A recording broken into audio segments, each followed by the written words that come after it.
Quid ut Deus? Quem como Deus? Ninguém como Deus. É com essa frase angélica proclamada por São Miguel Arcanjo, quando expulsou Lúcifer do céu, e em outras batalhas também, que eu começo mais um vídeo no nosso canal. Hoje, pela graça de Deus, nós temos uma pergunta do Dorival Belaneda, de São Paulo, que é meu tio. Ele fez uma pergunta querendo saber qual é a origem e o que significa essa palavra Gênesis, né? Ele quer saber em que língua está e o que significa. Eu queria parabenizar o Dorival pela pergunta, uma pergunta muito boa, né? E peço que vocês possam enviar mais perguntas para nós e nós vamos, na medida do possível, responder as perguntas, que são bastantes que nós recebemos, graças a Deus, né? Bom, respondendo essa pergunta, eu quero dizer ao Dorival que essa palavra Gênesis vem do grego, né? É uma palavra grega que significa origem. Agora, o nome, a origem, o nome dessa palavra em hebraico ficaria Mereshit. Mereshit quer dizer a palavra no princípio. Por que no princípio, Mereshit, né? Porque o primeiro texto, o primeiro livro de Gênesis, ele começa o texto, capítulo 1, versículo, dizendo: no princípio Deus criou o céu e a terra. Ele já começa dizendo isso, Mereshit. No princípio Deus criou o céu e a terra, né? Então por isso que ele tem esse nome Mereshit, quer dizer origem ou criação, ou criador, né? E é por isso que ele tem esse nome muito bonito. O livro de Gênesis é interessante. Por que ele tem esse nome Gênesis? Porque origem. Porque ele é, na verdade, a origem. Ele começa relatando a origem de todas as coisas. Ele começa relatando a origem da criação do planeta. Ele começa falando sobre a nossa criação como seres humanos. Ele começa falando sobre a criação do matrimônio, sobre a criação sobre a origem dos anjos, a origem do pecado, a origem também do crime, e também está ali a primeira promessa de Deus. Então ali está a origem de todas as coisas. Por isso é muito interessante lermos o livro de Gênesis, que é essa origem de todas as coisas. E por que nós temos que entender, ler o livro de Gênesis? Não só o livro de Gênesis, recomendo a vocês que leiam toda a Bíblia, né? Eu, graças a Deus, tive essa graça de ler a Bíblia inteira, e eu recomendo que você leia começando pelo livro de Gênesis. Por quê? Porque essa palavra de Gênesis, origem, vai te fazer entender os demais livros da Bíblia, entre eles o Novo Testamento. Por exemplo, nós temos um canto na igreja que diz assim, Laudação, né? Louva o Senhor. É cantado em dia de Corpus Christi antes do Evangelho. E ele diz assim, há um versículo que fala: a sombra do velho dá-se ao novo. O que isso quer dizer? Quer dizer que o que era sombrio no Antigo Testamento dá sentido no Novo. Por exemplo, se você ler só o livro de Gênesis, só os Evangelhos, fica incompreensível por que Jesus vai morrer na cruz.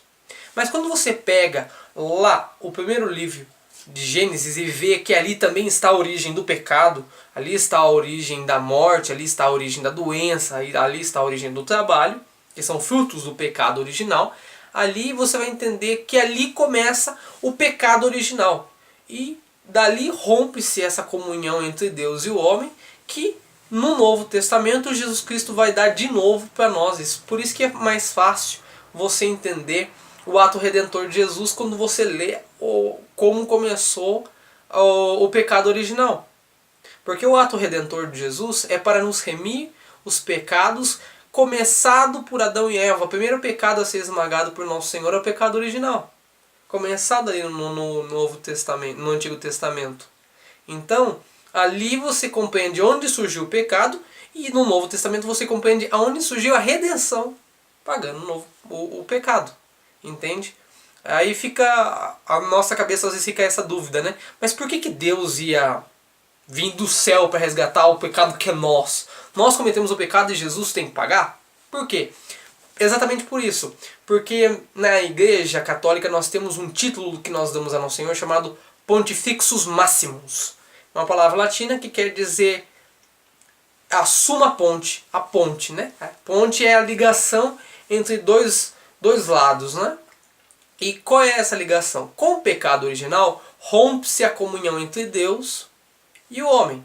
né? Então precisava alguém que fosse representante 100% de Deus para fazer a comunhão de Deus com o homem, e alguém que fosse 100% homem para fazer a comunhão do homem com Deus. Essa ligação precisava de alguém que fosse 100% Deus, 100% homem. Então desce do céu Jesus Cristo, se encarna, sendo Deus e sendo homem, faz a comunhão de Deus com o homem e do homem com Deus. Por isso que Jesus tem esse título de Pontifícios Máximos, a ponte máxima, né? E a coisa interessante também, por isso que é importante de nós lermos o livro de Gênesis para compreender exatamente essa palavra. Bom, uma outra coisa interessante, falando do verbo encarnado, é que, como ali diz as origens de todas as coisas, o livro de Gênesis começa também falando da Santíssima Trindade. Pai, Filho e Espírito Santo, as três pessoas da Santíssima Trindade. Vejamos. Eu estou com a minha Bíblia Ave Maria, você pega a Bíblia que você tiver e leia ali no capítulo 1, no versículo 1 de Gênesis, né? Jesus, ali que você vai ver assim: no princípio Deus criou o céu. Primeira pessoa da Santíssima Trindade. Deus criou o céu. Segunda coisa que ele diz assim, ali no finalzinho do capítulo do capítulo 2. Versículo 2. Espírito de Deus, e o Espírito de Deus pairava sobre as águas. Segundo alguns autores, até mesmo Santo Agostinho vai falar sobre o seu livro A Trindade, ele vai utilizar esse versículo para falar do Espírito Santo. E esse Espírito que parava sobre as águas é o Espírito Santo, que é a terceira pessoa da Santíssima Trindade, né? E um pouco mais abaixo você vai encontrar assim: Deus disse, Deus disse, Deus disse. Aqui, infelizmente, essa Ave Maria, ela não é uma interpretação muito boa para estudo, né? Porque ela vai falar Deus disse. Mas no correto seria Deus verbalizou, Deus falou, né? E se você olha pelo lado da teologia, vai falar que que o nosso Senhor Jesus Cristo é o verbo. Se você ler, por exemplo, o primeiro livro de João, capítulo 1, ele vai falar assim: no princípio era o verbo estava com Deus, e o verbo era Deus, tudo foi feito por ele, sem ele nada se fez. Né? Por que o verbo era Deus? Porque era somente natureza de Deus, depois desce ao mundo e se encarna, e é Deus e homem, né? Não é só uma natureza. Então ele começa falando: no princípio era o verbo estava com Deus. E o livro de Gênesis vai falar que Deus disse, Deus disse, Deus disse. O verbo falou e o verbo fez. E ele fala também no livro de João, né? No primeiro evangelho de São João vai falar que tudo foi feito por ele, sem ele nada se fez.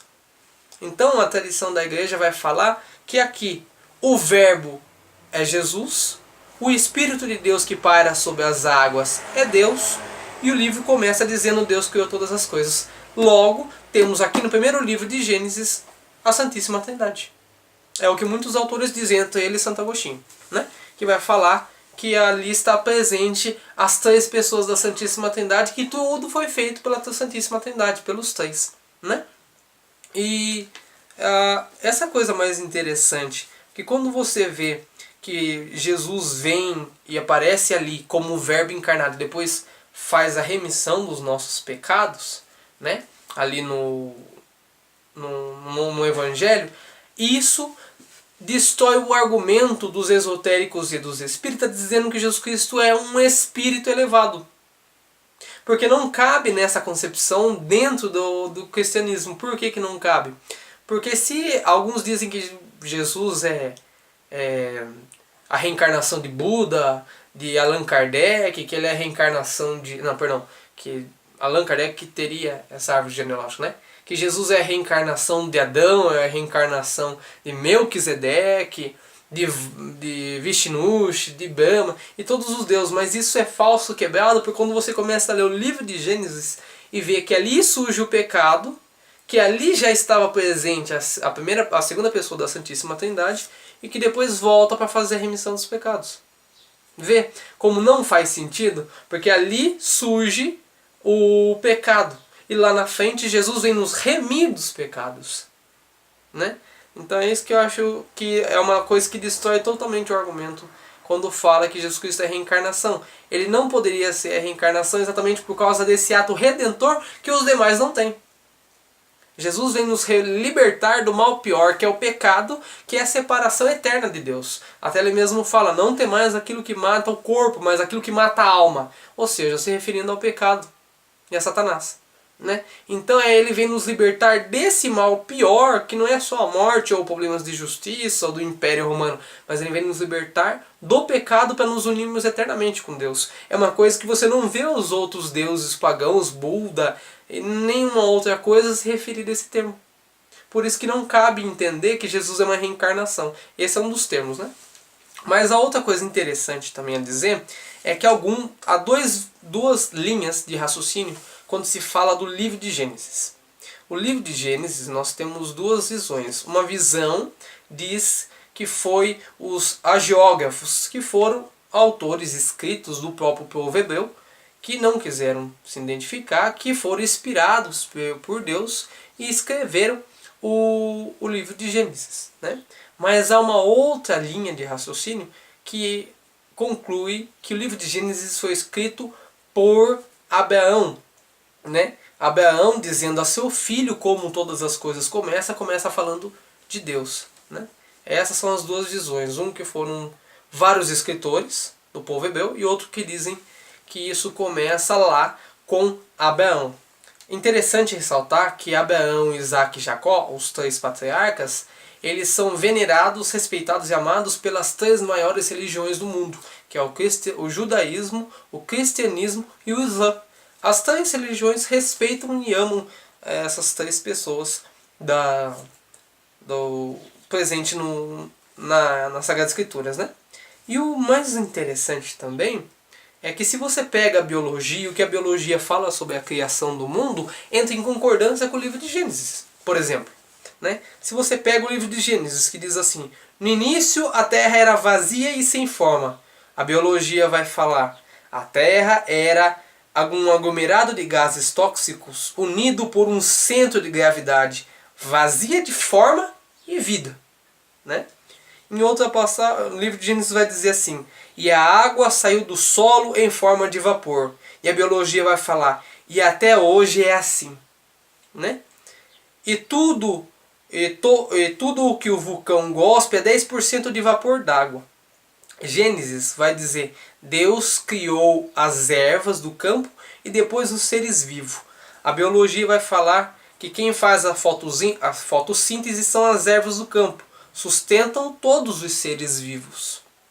O livro de Gênesis vai falar, e Deus criou o homem do barro. A biologia fala, o carbono, o hidrogênio, o nitrogênio, o oxigênio formaram a primeira molécula orgânica de ácido hiponucleico, compostos do barro. Então você vê que aqui, né, até mesmo quando você pensa em um Big Bang, né, por exemplo, o Big Bang fala que foi uma explosão, e dessa explosão, que foi o momento da criação, que eles adotam, houve uma grande luz e todas as coisas foram criadas depois disso. Quando você pega o livro de Gênesis, você vai falar assim, que Deus criou a luz. Né? Então Deus cria a luz e aí ele começa criando outras coisas. Não estou aqui com o propósito de justificar o Big Bang, nem a evolução. Mas eu estou querendo dizer que olha como que a biologia ela vai aprovar, vai justificar, vai aplaudir aquilo que está no livro de Gênesis. Né? Ela vai concordar com aquilo que Gênesis sempre falou da história do cristianismo. Que Deus abençoe você e fique com Deus e tchau.